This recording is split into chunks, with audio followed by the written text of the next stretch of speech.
अस्सलाम वालेकुम नाज़रीन, प्रोग्राम आपकी बात का मेज़बान मैं हूं फिदाउल्लाह चौधरी।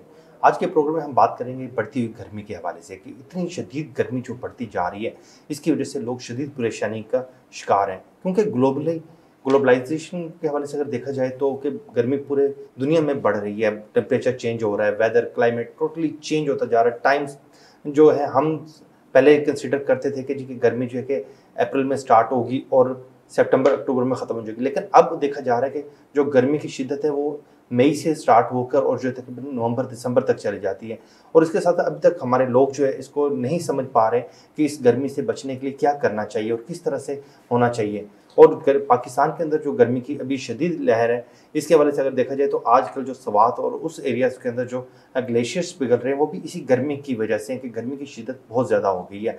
और इसके साथ साथ आपको ये भी बताते चलूँ कि जहाँ पर एक तरफ गर्मी की शिद्दत से लोग परेशान हैं, वहीं पे बहुत से ऐसे इदारे भी वजूद में आ चुके हैं कि जो लोगों की फलाह के लिए काम कर रहे हैं और फलाह का काम ऐसे कर रहे हैं कि वो जहाँ जिन इलाकों में शदीद गर्मी पड़ रही है वहाँ पर ऐसे सेंटर्स बनाए जाते हैं जहाँ पर गर्मी धूप गर्मी से बचने के लिए कुछ देर के लिए लोग अपने काम काज के दौरान आकर वहाँ पर रेस्ट कर सकें। इस हवाले से आज हमने अपने प्रोग्राम में मदऊ किया है सैयद ज़ोहैब बुखारी साहब को, के मैनेजर प्रोग्राम है सुख डेवलपमेंट फाउंडेशन के, कि उनसे आज हम जानने की कोशिश करेंगे कि जो एनजीओ अभी सेक्टर में आ गई हैं और इस तरह से लोगों के लिए फैसिलिटीज़ प्रोवाइड कर रही हैं कि वो उससे किस हद तक लोग जो है कि मुस्तफ़ीद हो रहे हैं, उसका क्या क्या फ़ायदा हासिल कर रहे हैं। Welcome sir. थैंक यू जी, बहुत शुक्रिया। सर ये बताइएगा कि जिस तरह से ग्लोबली के क्लाइमेट चेंज है, हमारे लोग अभी तक उसको अंडरस्टैंड नहीं कर पा रहे। आप क्या समझते हैं कि ये सिर्फ हमारे पाकिस्तान के लिए है या कि बाकी पूरी दुनिया में ही ऐसा है? नहीं, ये पूरी दुनिया के लिए है और इसके असरात बड़े ख़तरनाक हैं। अगर हम बात करते हैं अपने जनूबी पंजाब के हवाले से, तो यहाँ पे अगर आज से 10 साल पहले की देखी जाए सिचुएशन क्लाइमेट के हवाले से तो बहुत मुख्तलिफ है। ये पोल्यूशन, ये आपकी कह सकते हैं अनप्लान्ड कंस्ट्रक्शन जो है, इसकी वजह से हमारे माहौल पे बहुत ज़्यादा असर पड़ रहा है। और इसमें सबसे ज़्यादा जो हमारे मुतासिर हो सकते हैं लोग, उसमें बुज़ुर्ग हैं, बच्चे हैं और ख़वातीन उसमें शामिल हैं। अच्छा सर ये बताइए कि अभी जो आपने रिसेंटली एक बहुत अच्छा प्रोजेक्ट स्टार्ट किया, ये पहली दफ़ा सुनने में आया कि पाकिस्तान में, बाहरी दुनिया में तो होता ही है लेकिन पाकिस्तान में बहुत कम ऐसे प्रोजेक्ट होते हैं, तो ये आप किस डिस्ट्रिक्ट में कर रहे हैं? और जी, हमारा ज़िला लिया के अंदर हम कर रहे हैं और इसमें हमारे साथ कुछ इदारों ने कोलैबोरेशन की है, जिसमें दुआबा फाउंडेशन है, स्टार्ट रेडी नेटवर्क है। इनकी फंडिंग के साथ हमने ये प्रोजेक्ट किया। ये प्रोजेक्ट बेसिकली 2 मराहिल में था। इसमें सबसे पहले होता है प्रीपेयर्डनेस का फ़ेज़ होता है, जिसमें हम डिस्ट्रिक्ट गवर्नमेंट के साथ मिलकर उनके इस पे हमने लास्ट ईयर भी किया था। उसमें हमने डिस्ट्रिक्ट लिया के अंदर ही district heat wave action plan बनाया था, जिसमें हमने उनके साथ मिलकर कुछ चीज़ें तय की थी कि कौन कौन से इदारे हीट वेव के ऊपर क्या रिस्पॉन्स करेंगे और कौन कौन सी जो रिसोर्सेज हैं वो कौन कौन से ज़रूरत पड़ेंगे किस इदारे को। जो हमारे रिसोर्सेज हैं वो हमने डिस्ट्रिक्ट गवर्नमेंट के साथ शेयर किए कि हम आपको इतनी सपोर्ट कर सकते हैं। अच्छा ये बताइएगा कि ये जो हीट वेव जो सेंटर्स अभी आपने बनाए हैं, इसका आइडिया कहाँ से आया आपको?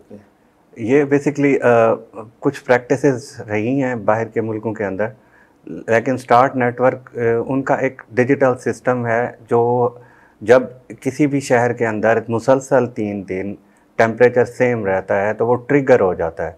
और जब वहाँ पे उनके सिस्टम पे ट्रिगर होता है तो उन्होंने ये हमें प्लान दिया कि आप इस तरह के जो प्रोजेक्ट्स हैं, जो मुस्तहकीन हैं, गरीब तबका है, उनको ये आप ज़रूर उनके साथ करें काम।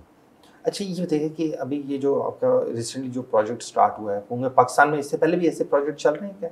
नहीं, पाकिस्तान में ऐसे कोई प्रोजेक्ट नहीं चले, बल्कि लास्ट ईयर की तरह करने के बाद अब इस साल गवर्नमेंट ने इसको खुद इनिशिएट किया।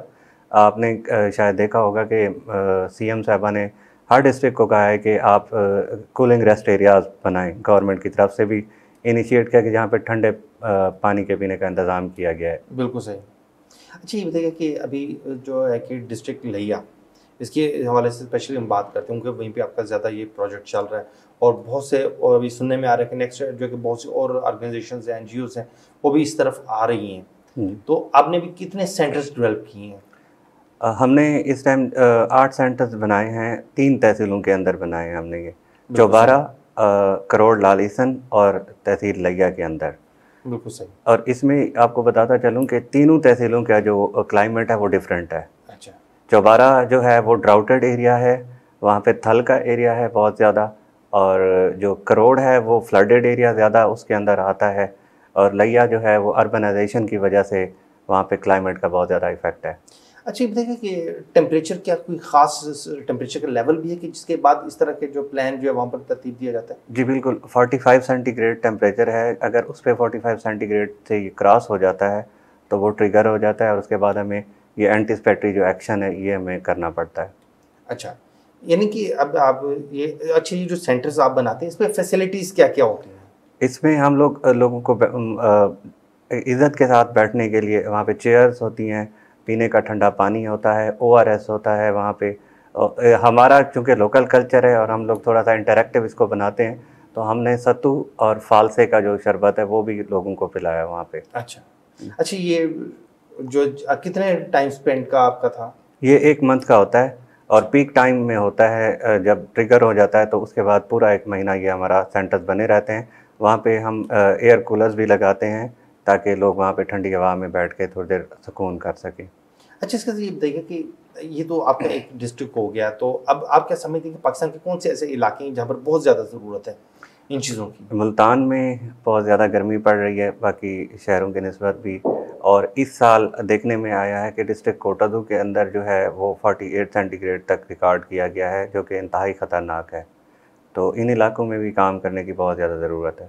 अच्छा, इस तरह से पूरा जो पाकिस्तान का, जो हम स्पेशली सिंध वाली साइड देखते हैं, जी। उधर भी बहुत ज़्यादा गर्मी की वो है। जी, वहाँ पे कुछ डिस्ट्रिक्ट के अंदर स्टार्ट नेटवर्क के ताउन से उनके जो पार्टनर्स वहाँ के लोकल पार्टनर्स हैं वो इनिशिएट कर रहे हैं वहाँ पे भी। जी, स्टार नेटवर्क है, ये क्या है, बाहर का है या जी, लोकल है? ये ग्लोबली एक नेटवर्क है। बिल्कुल ये सही। बेसिकली एंटीसिपेटरी एक्शंस के ऊपर ही काम करता है पूरी दुनिया के अंदर ही, और स्पेशली इनका जो इनिशिएट है जो सबसे ज़्यादा अच्छा लगा है कि ये लोकलाइजेशन को प्रमोट करते हैं, और ये चाहते हैं कि जो वहाँ का मुतलका इदारा है, वो कोई ऑर्गेनाइजेशन है, वो इसको इम्प्लीमेंट करे। बिल्कुल सही। जी। अच्छा, आप क्या समझते हैं कि पाकिस्तान में गवर्नमेंट को अब किस तरह से इस स्टेप, और भी क्या स्टेप लेने चाहिए गवर्नमेंट को? स्पेशली हम बात करेंगे कि गवर्नमेंट क्यों, देखिए हमारे यहाँ अगर गवर्नमेंट उस तरह से नहीं इफेक्टिव के जिस तरह से कि करना चाहिए बेसिकली, तो ये गवर्नमेंट के काम है, जी, जो कि प्राइवेट ऑर्गेनाइजेशंस आके कर रही हैं। बिल्कुल। गवर्नमेंट के पास बहुत ज़्यादा इसके अंदर हमने उनके साथ डिस्कशन भी की है।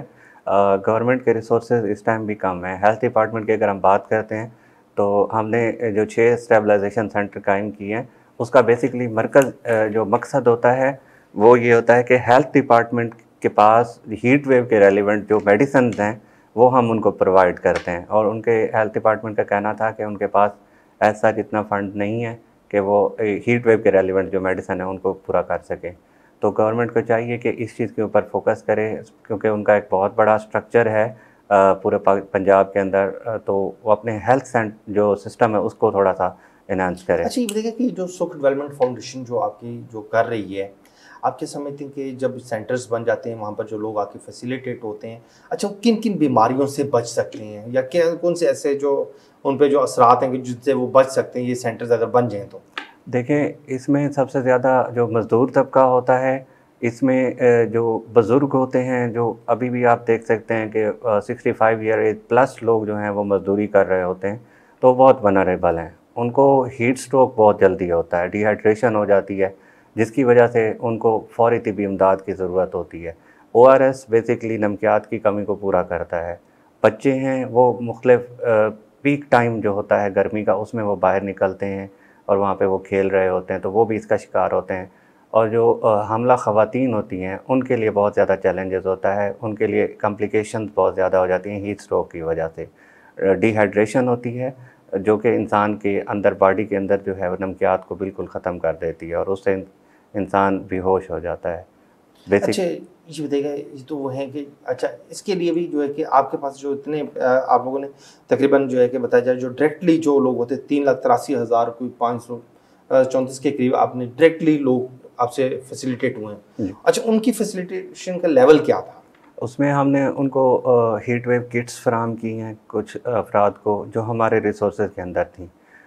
उसमें हीट वेव किट के अंदर हमने उनको छतरी दी है, वाटर बोतल दी है, टॉवल दिया है, और उसके अलावा एक गॉगल्स होते हैं, ग्लासेस जो होते हैं वो हमने उनको दिए हैं, ताकि जब वो बाहर निकलते हैं तो वो ये इन सब चीज़ों का इस्तेमाल करते हुए गर्मी से बच सकें। और इसमें सबसे ज़्यादा जो हमारा टारगेट रहा है वो बाइक राइडर्स रहे हैं, जो डिलीवरी बॉयज़ होते हैं उनको हमने ये दिया है, ताकि जब वो जाते हैं डिलीवरी करने के लिए तो इन तमाम चीज़ों से वो गर्मी से बच सकते हैं। उसके अलावा हमने सबसे ये बेसिकली हीट स्ट्रोक से बचने के लिए सबसे ज़्यादा जो इम्पोर्टेंट चीज़ है वो अवेयरनेस है। लोगों को जब तक पता नहीं होगा कि वो किन किन मसाइल का शिकार हो सकते हैं, वो उससे नहीं बच सकते। हमने बहुत ज़्यादा मैसिव लेवल के ऊपर अवेयरनेस कैंपेन की है, जिसमें हमने तमाम सोशल मीडियाज़ को यूज़ किया है, टिकटॉक है, फेसबुक है, उसके अलावा लिंक्डइन है, बहुत सारे हमने सोशल मीडिया के ऊपर ये अवेयरनेस मैसेजेस दिए हैं और डायरेक्टली हमने सेमिनार्स कंडक्ट किए हैं, अवेयरनेस सेशंस दिए हैं। उसके अलावा हमारे पास ये जितने भी स्टेबलाइजेशन सेंटर हैं, जी। इनके ऊपर जो पेशेंट आए हैं वो फैसिलिटेट हुए हैं। अच्छा, वहाँ पर डॉक्टर्स भी होते हैं? जी बिल्कुल, डॉक्टर्स भी होते हैं। ये डॉक्टर्स आप लोग मैनेज करते हैं गवर्नमेंट के? नहीं, ये गवर्नमेंट के, बेसिकली गवर्नमेंट के होते हैं। और दूसरा इसमें जो सबसे इम्पोर्टेंट पार्ट रहा है वो रेस्क्यू 1112 का रहा है। तीनों मराकज़, तीनों उनके जो शहर हैं हमारे पास, करोड़, लाल ईसन, लिया और चौबारा के अंदर रेस्क्यू 1112 की जो टीम्स हैं उनके पास ये स्टेबलाइजेशन सेंटर रहे हैं, क्योंकि उनके पास जब हीट स्ट्रोक का पेशेंट रिस्पॉन्ड करने के लिए आता है तो उनके पास मेडिसिन नहीं होती, तो ये वहाँ पे उनको बहुत ज़्यादा फ़ायदा हुआ है। बिल्कुल सर। इसके अलावा सर हमने जो इस साल सबसे बड़ा एक यूनिक इनिशिएट लिया है वो ये था कि इसमें एक वर्ड यूज़ होता है UHI का, अर्बन हीट वेव आइसलैंड। बिल्कुल सही।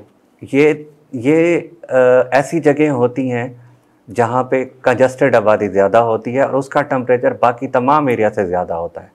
वहाँ पर ग्रीनरी नहीं होती? ग्रीनरी नहीं होती, वहाँ पे अनप्लान्ड कंस्ट्रक्शंस होती है, वहाँ पे आप कह सकते हैं कि बाजार का बीच का एरिया होता है, वहाँ पे घर भी मौजूद होते हैं, लोग रह भी रहे होते हैं, हाइटेड बिल्डिंग्स होती हैं। बिल्कुल ऐसे ही है सर।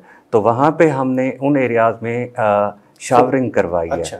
शावरिंग करवाने से ये होता है कि वहाँ का जो टेम्परेचर है वो डाउन हो जाता है, और हम ये 3 टाइम शावरिंग हमने करवाई है। पीक आवर्स होते हैं। ये शावरिंग किस तरह से आप लोग करवाते हैं? क्या उसका तरीकाकार क्या है? रेस्क्यू 1112 की गाड़ियाँ होती हैं, और उसमें हमारे पास ये रोड्स पर शावरिंग करते हैं या रोड्स के ऊपर शावरिंग करते हैं। ओके। और उस जगह पे जब हम पीक टाइम्स होते हैं 11 बजे से लेकर शाम 4 बजे तक, और इन टाइम्स के अंदर हम 3 बार शावरिंग करते हैं। बिल्कुल सर। और आधे घंटे की शावरिंग होती है उन एरियाज़ के अंदर। जब वहाँ पे ये शावरिंग होती है तो उस इलाके का टेम्परेचर डाउन होना शुरू हो जाता है। बिल्कुल सही जी। तो इसके अलावा जो है कि बाकी चीज़ें हैं, आप देखते हैं कि जैसे शावरिंग है और ये सब आप करते हैं, तो एक तो शावरिंग का स्टेप आप लोग लेते हैं, सेकंड स्टेप इसके अलावा क्या लेते हैं आप लोग? इसके अलावा ये तो मेन फिजिकली यानी कि है जिससे कि आपका पूरा एरिया आप कवर करते हैं। जी सर। इसके अलावा हमने रेस्क्यू 1112 की जो एम्बुलेंसेज हैं उसको हमने उनका जो कूलिंग सिस्टम है, क्योंकि उनका भी काफ़ी ऐसे सुनने में आ रहा है कि रिसोर्सेज कम होने की वजह से उनके एम्बुलेंसेज काफ़ी डिस्टर्ब थी। सर उनकी रिसोर्सेज बहुत ज़्यादा कम है, वो लोग हैंड टू माउथ काम कर रहे हैं, उनके पास बजट नहीं है इतना ज़्यादा, और जब उनकी एक एम्बुलेंस ख़राब हो जाए तो वो खड़ी कर देते हैं, उनके पास इतने रिसोर्सेज नहीं है कि उसको दोबारा से बना पाएँ। बिल्कुल सही। और सबसे ज़्यादा तो ज़रूरी ये है ना कि अगर रेस्क्यू 1112 की गाड़ी किसी पेशेंट को लेके जा रही है तो उसके अंदर कूलिंग सेंटर होना, उसका जो कूलिंग सिस्टम है वो एक्टिव होना ज़रूरी है। अगर वो नहीं होगा तो साफ सारे पेशेंट मज़ीद उसकी तबीयत बिगड़ सकती है, खराब हो जाएगी। और जितनी गर्मी की शिद्दत है, इस शिद्दत के अंदर तो बहुत ज़्यादा डिस्टर्बेंस हो जाती है। बिल्कुल ऐसे ही है। तो एक तो पेशेंट की पहले तबीयत खराब है, ऊपर से आपका AC भी गाड़ी का नहीं चल रहा, गाड़ी बंद भी है। बिल्कुल। तो उसमें हमारे पास जो रिसोर्सेज हैं, हमने उनकी जो 6 गाड़ियाँ हैं उनको हमने कूलिंग सिस्टम जो है उनका हमने वो रिपेयर करवा के दिया है और उसको बिल्कुल एक्टिव करवा के दिया है। अच्छा। उसमें ये फ़ायदा हुआ है कि जो भी पेशेंट को उन्होंने रेस्क्यू किया है वो बासलामत हॉस्पिटल तक पहुंच गया है, और उनको जो भी ट्रीटमेंट मिला है वो उससे बहुत ज़्यादा सेटिस्फाई भी हुए हैं। बिल्कुल। नहीं देखिए, ये बहुत अच्छी एक फैसिलिटीज़ होना बहुत बड़ी बात होती है। जी। ये चाहे गवर्नमेंट की तरफ से आए चाहे प्राइवेट सेक्टर की तरफ से आए, एक बहुत बड़ा स्टेप है, और कि जिसका और अल्लाह पाक लोगों को जज़ाए खैर भी देखें ये बहुत बड़ी बात है हमारे यहाँ, क्योंकि ऐसा कंसेप्ट ही नहीं है। और आप जिससे बात बता रहे हैं कि फर्स्ट टाइम पाकिस्तान में हो रहा है कि आप लोगों ने लास्ट ईयर भी स्टार्ट लिया और इस साल आपने प्रॉपरली उसको जो है कि एग्जीक्यूट किया है। बिल्कुल। इन एरियाज़ के अंदर। तो नेक्स्ट आपके प्लान में और भी एरियाज़ हैं? बिल्कुल, हमने ये रिक्वेस्ट भी की है, लेकिन बेसिकली आपको बताया है कि स्टार्ट नेटवर्क का जो एक डिजिटल सिस्टम है जहाँ पे वो एरियाज़ को मैप करते हैं और जिस एरिया का अच्छा, टेम्परेचर वो जो है कि मैप वो यानी खुद करते हैं? जी, जी। और वहाँ पे उनके पास अलार्मिंग होता है कि इस एरिया का टेम्परेचर ज़्यादा है, बिल्कुल इस सही, एरिया का टेम्परेचर ज़्यादा है। तो वो 2-3 दिन तक उसको ऑब्ज़र्व करते हैं बिल्कुल सही। और जब 3 दिन तक इसी तरह की कंडीशन रहती है जिस एरिया की, तो वो उसको ट्रिगर कर देते हैं कि इस तो एरिया में। मुल्तान को अब कंसीडर कर रहे हैं? जी, वो जी, मुल्तान में भी मुल्तान बहुत शदीद गर्मी सर, है। मुल्तान में भी इस टाइम इन स्टार्ट नेटवर्क ने काम किया है। बिल्कुल सही, लास्ट ईयर उनका एक और पार्टनर था आगाही, उन्होंने काम किया था। इस टाइम राजनपुर का एक इदारा है, संगतानी ऑर्गेनाइजेशन है, बिल्कुल वो सही, स्टार्ट नेटवर्क के साथ इधर काम कर रही है। बिल्कुल सही। नहीं, ये बहुत अच्छा स्टेप है कि देखें ये लोगों को इससे फैसिलिटीज़ मिल रही हैं।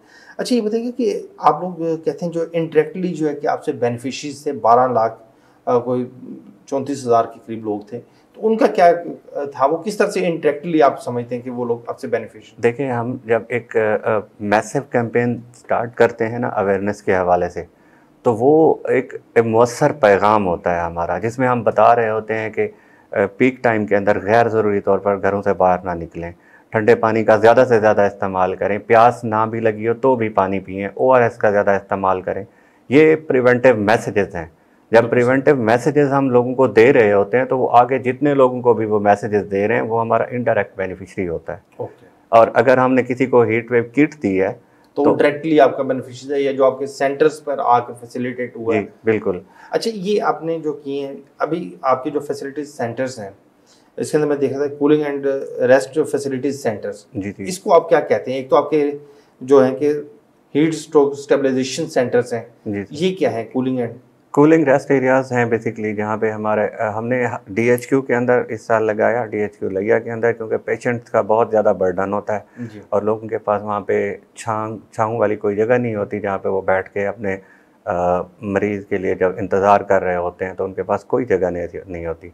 वहाँ हॉस्पिटल्स का आपको पता है कि गैलरीज़ में वहाँ पे बैठने नहीं दिया जाता, नहीं दिया जाता, तो और बाहर साफ ज़रा ओपन एरिया है और वहाँ पे धूप होती गर्मी है। बहुत ज़्यादा होती तो उस उनके लिए हमने वहाँ पे इसी तरह का एक शेडी एरिया बनाया है, जहाँ पे हमने चेयर लगा के दिए हैं, एयर कूलर लगा के दिए हैं, ठंडा पानी का इंतज़ाम करके दिया है और मुख्तलिफ़ डेज़ के अंदर हमने उनको सत्तू, है। वो आपने ओआरएस बिल्कुल जिसे क्या वो फूड हमने उनको इंग्रेडिएंट्स में उनको आप उनको प्रोवाइड किया है। फैसिलिटेट कर रहे और इस पे मैं थोड़ा-सा बात करना चाहूँगा हैं। जी, कि जी। आपने केसेस सुने होंगे, लास्ट ईयर भी आया था कि मुज़फ़्फ़रगढ़ के अंदर बिस्प सेंटर जो होता है, जहाँ पे बेनिफिशरीज़ को पेमेंट्स की जाती हैं, जी, जी। वहाँ पे ख़वातीन का एक बड़ा रश होता है। जी, बिल्कुल, वो जो अभी बेसिक इनकम सपोर्ट प्रोग्राम है या जी, वहाँ पे डेथ्स भी हुई हैं मुज़फ़्फ़रगढ़ बिल्कुल, के अंदर बिल्कुल ऐसी ही। और उसकी सबसे बड़ी रीज़न ये है कि उनके पास रिसोर्सेज़ नहीं हैं, उनके पास कोई ऐसा सिटिंग प्लान नहीं है जहाँ नहीं, पे ख़वातीन आके इज़्ज़त के साथ बैठ जाएँ बैठ जाएँ। और उनको ठंडे पानी का कोई निज़ाम हो जाए उनका।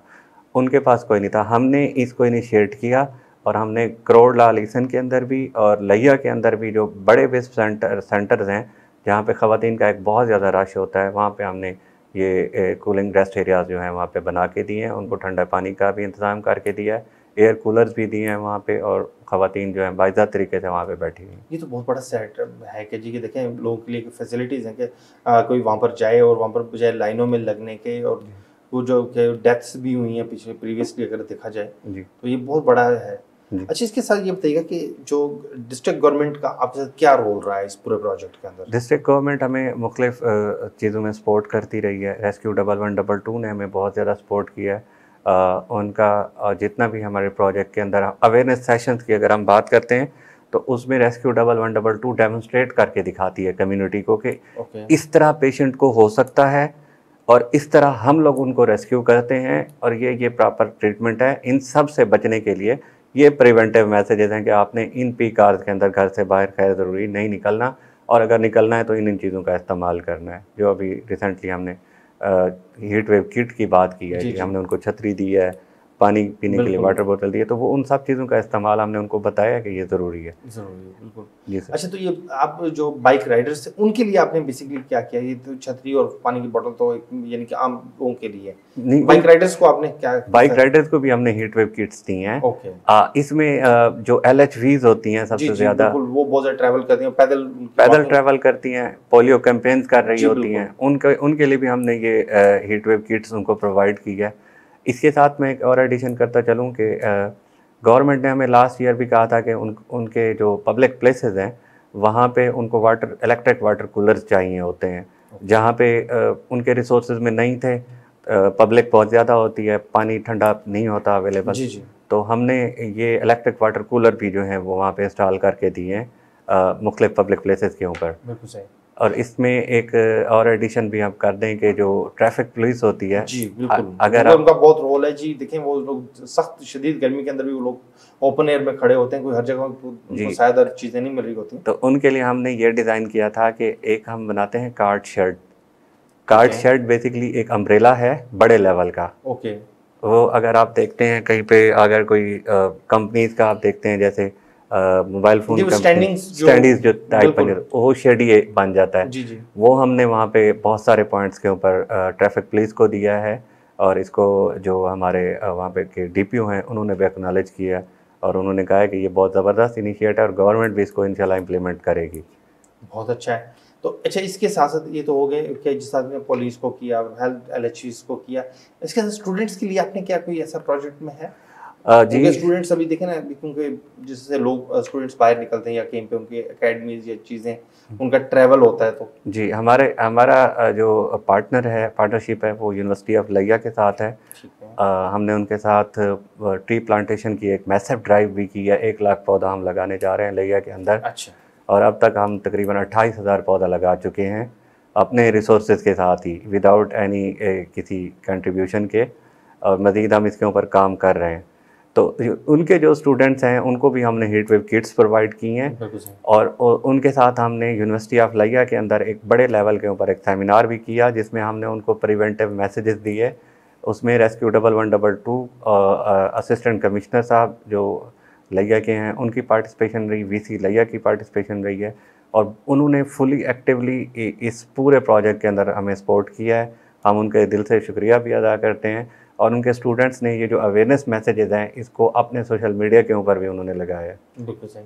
अच्छा, ये जो आपने जो 1 लाख ट्रीज़ प्लांट, ये प्लांटेशन का आपने किया, अच्छा इसके बाद इनकी केयर कैसे की जाएगी? जी ये बिल्कुल। बड़ा मेन क्वेश्चन होता है, क्योंकि देखिए लगाना वो इतना बड़ा इश्यू नहीं होता, लगा तो देते हैं लोग, जी बिल्कुल। लेकिन बाद में उसकी केयर नहीं होती जिसकी वजह से वो ख़त्म हो जाते हैं। देखिए, हम ऐसे ही जगहों पे ये ट्री प्लांटेशन कर रहे हैं जहाँ पे उसकी ज़रूरत है, और वहाँ पे उनका प्रॉपर एक सिस्टम है। जैसा कि यूनिवर्सिटी ऑफ लिया, अब यूनिवर्सिटी ऑफ लिया के 2 कैंपसेस हैं, एक सिटी कैंपस है और एक मेन कैंपस है। अभी मेन कैंपस उनका डेवलप हो रहा है, वहाँ पे उनके पास स्टाफ मौजूद है जो जो भी पौधे आप लगाते हैं प्लांटेशन करेंगे उसकी उनकी केयर केयर करेगा। कर रहे होते हैं। इसी तरह गवर्नमेंट ऑफिसेज़ हैं, वहाँ पे भी उनके पास स्टाफ मौजूद है, स्कूल्स हैं, वहाँ पे भी उनके पास स्टाफ मौजूद है। और अगर हम बात करते हैं पब्लिक प्लेसेस के ऊपर, रोड साइड्स के ऊपर, तो वहाँ पे हॉर्टिकल्चर डिपार्टमेंट और टीएमए जो है वो जी, जी। उसकी केयर कर रहा होता है। हमने ऐसे पौधे किसी जगह पे भी नहीं लगाने जहाँ पे उसकी केयर ना हो, बिल्कुल। बल्कि हमने इसको इंटीग्रेट भी किया हुआ है। हमारा एक वाश का प्रोजेक्ट है जिसमें हम बहुत वनरेबल लोगों को हैंड पंप इंस्टॉल करके देते हैं। तो हमने उनसे यही कहा है कि ये हम आपके घर में एक पौधा भी लगाएंगे, हम पौधा भी हम लगाते हैं, जिसमें सबसे ज़्यादा मोरिंगा को अ, मोरिंगा बहुत अच्छा है, हम वो है, उसको प्रमोट कर रहे प्रमोट हैं। कर रहे हैं। उसमें हमने उनसे ये भी लिया है कि हम जिस टाइम भी आएंगे ये पौधा यहीं पे रहेगा, आपने इसकी केयर भी करनी है, और लोग माशाल्लाह उसकी केयर भी कर रहे हैं। बहुत अच्छा है जी, ये तो देखें वेरी गुड स्टेप के। देखें हमारे यहाँ पर आफ्टर दिस जो है ना, उसका बेसिकली नहीं होता। वंस टाइम तो हो जाता है, जी लोग प्लांट भी लगा देते हैं, सब कुछ कर देते हैं, लेकिन बाद में उसकी केयर ना होने की वजह से जो है कि डबल ट्रिपल लॉस होता है। तो बिल्कुल। आपने उसका प्लांट भी लगाया, उसके ऊपर इन्वेस्टमेंट हुई है, बट बाद में केयर ना होने की वजह से एक तो उसकी ग्रोथ नहीं हुई, बिल्कुल ऐसे ही उसके है। जो बेनिफिट्स मिलने थे आफ्टर 1 ईयर 2 ईयर जी वो भी नहीं मिले। जी जी। नहीं, लेकिन हम लोग इस तरह पर बहुत ज़्यादा केयर करते हैं कि हम हमारा जो भी एसेट है वो वेस्ट ना हो। बिल्कुल सही। जी तो बहुत शुक्रिया, आपने बहुत सारी अवेयरनेस हमें हमें भी दी, लोगों के लिए भी है कि बहुत ज़्यादा अवेयरनेस है। आपका बहुत बहुत शुक्रिया कि आप हमारे प्रोग्राम में तशरीफ़ लाए। Thank you. नाज़रीन, बात ये कि आजकल जो हम मौसम के हवाले से बात करें, गर्मी की शिद्दत से बचने की हर शख्स को ज़रूरत है।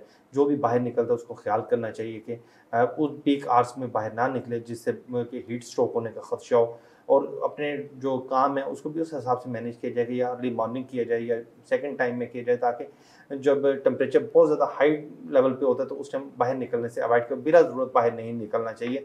और आपको ये बता चूँ कि इस तरह की जो ऑर्गेनाइजेशंस हैं, एनजीओज़ हैं, उनको भी सामने आना चाहिए, वो आके इस तरह से जो है कि सेंटर्स बनाएँ, ताकि लोग फैसिलिटेट हो सकें और इस गर्मी की शिद्दत से बचने के लिए तमाम वो इक़दाम करने की ज़रूरत है जिससे लोगों को फ़ायदा हो। इसके साथ इजाज़त दीजिए, अल्लाह हाफ़िज़।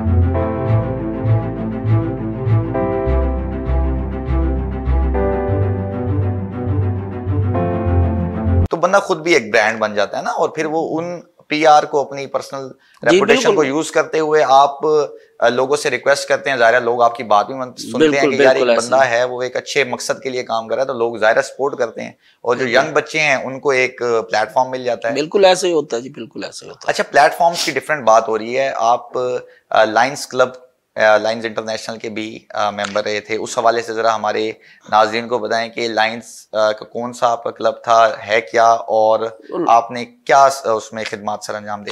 लायंस क्लब जो है एक इंटरनेशनल ऑर्गेनाइजेशन है, रोटरी और लायंस आपको पता ही है, और मैं इसमें एज ए लियो शामिल हुआ था और 2006-07 में मैं एक इनका जो लियो क्लब है, मुल्तान गैलेक्सी लियो क्लब, मैं उसको चार्टर प्रेसिडेंट रहा हूँ। फिर 2011-12 में जो है